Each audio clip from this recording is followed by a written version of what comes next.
कभी कोई शिकायत ना आने पावे, वो बेटी से एक सुंदर सा संदेश प्रदान करते हैं। नाजों से हमने पाला है, वह सारी यादें आएंगी। इस कुल की मर्यादा ले संग में, पति कुल में सदा निभाएगी।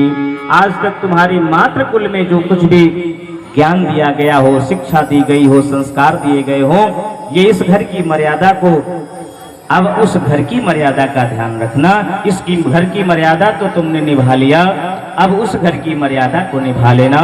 ये बेटी के लिए संदेश है। और ये संदेश सबसे बड़ी बात है कि जिस आज स्थान पर, गुरु के स्थान पर ये जो विवाह हो रहा है, गुरु का घर है। ध्यान रखना, ये गुरु का कुल है, गुरु का घर है। ये यज्ञशाला भगवान गुरुदेव की सूक्ष्म उपस्थिति पूर्ण रूप से यहाँ विद्यमान है। इसलिए मानो वो संदेश अपने गुरु को आगे करके माता पिता प्रदान करते हैं। कुल की परंपरा मर्यादा निभाए जाना बेटी, कुल की परंपरा मर्यादा निभाए जाना बेटी, कुल की परंपरा मर्यादा निभाए जाना बेटी, कुल की परंपरा मर्यादा निभाए जाना बेटी, निभाए जाना बेटी, निभाए जाना बेटी, निभाए जाना बेटी, निभाए जाना बेटी, कुल की परंपरा मर्यादा निभाए जाना बेटी, कुल की परंपरा मर्यादा निभाए जाना बेटी।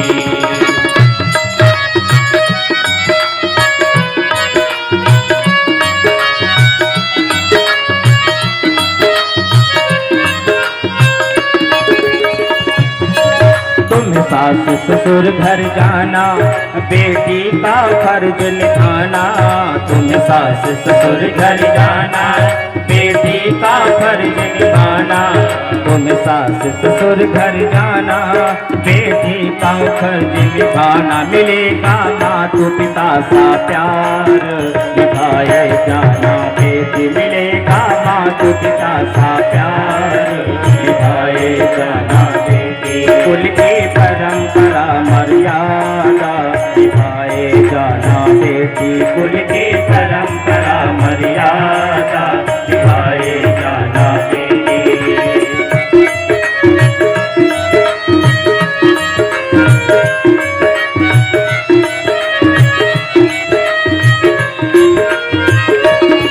वह देवर ननद जेठानी मत करना तुम मनमानी, वह देवर ननद जेठानी मत करना तुम मनमानी। मिलेगा भाई बहन सा प्यार निभाए जाना बेटी, मिलेगा भाई बहन सा प्यार निभाए जाना बेटी, निभाए जाना बेटी, निभाए जाना बेटी, निभाए जाना बेटी, निभाए जाना बेटी, कुल की परंपरा मर्यादा निभाए जाना बेटी, कुल की परंपरा मर्यादा निभाए जाना बेटी। सब काम समय पर करना, हर वस्तु जगह पर रखना, सब काम समय पर करना, हर वस्तु जगह पर रखना। घर का स्वच्छ व्यवस्थित कार बनाए जाना बेटी, घर स्वच्छ व्यवस्थित आप बनाए जाना बेटी, कुल की परंपरा मर्यादा निभाए जाना बेटी, कुल की परंपरा मर्यादा निभाए जाना बेटी।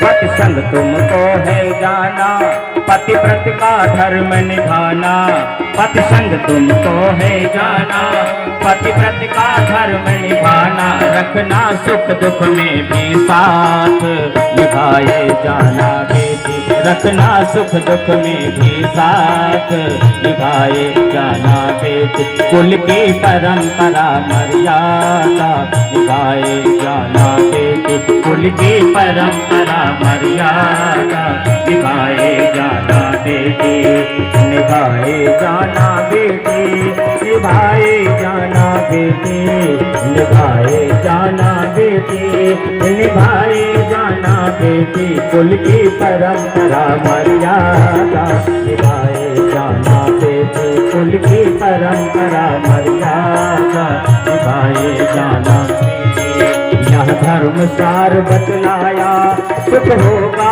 अगर निभाया, यह धर्म सार बतलाया, सुख होगा अगर निभाया, अपने गुरुवर का संसार सजाए जाना बेटी, अपने गुरुवर का संसार सजाए जाना बेटी, कुल की परंपरा मर्यादा, निभाए जाना बेटी कुल की परंपरा मर्यादा, निभाए जाना बेटी कुल की परंपरा मर्यादा, निभाए जाना बेटी।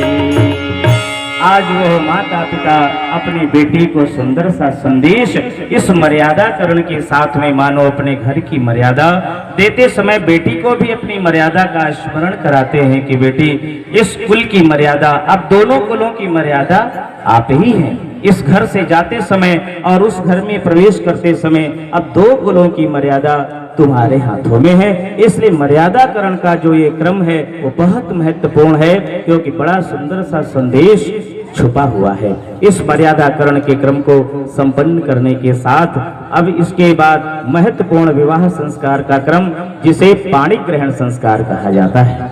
पाणी ग्रहण का मतलब है ये हाथ जो एक दूसरे के हाथों में दिया गया, इसको सदैव सदैव के लिए मित्रवत संबंध बनाए रखना। हाथ मिलाना मित्रवत संबंधों का एक प्रतिरूप होता है। हाथ दो मिलाते हुए मित्र आपने देखे, लेकिन ये गृहस्थ संबंध जो है ये मैत्रीपूर्ण संबंध की पराकाष्ठा का एक सुंदर सा उदाहरण है कि पति पत्नी मित्रवत जीवन को आगे जीते हैं, क्योंकि मित्र के बीच में कोई बात छुपती नहीं है, छुपाई नहीं जाती है, कोई दुराव नहीं होता है। ये पाणी ग्रहण अर्थात आज दोनों परस्पर एक दूसरे का हाथ इस प्रकार से दोनों हाथों को आपस में पकड़ते हैं। मित्रतापूर्ण मैत्रीपूर्ण संबंध के लिए परस्पर एक दूसरे के हाथ इस प्रकार से पकड़िए और इस पाणी ग्रहण संस्कार के रूप में इसको स्वीकार कीजिए। हाथ मिलाते हैं ना, दोनों हाथों से एक दूसरे का हाथ थाम लीजिए।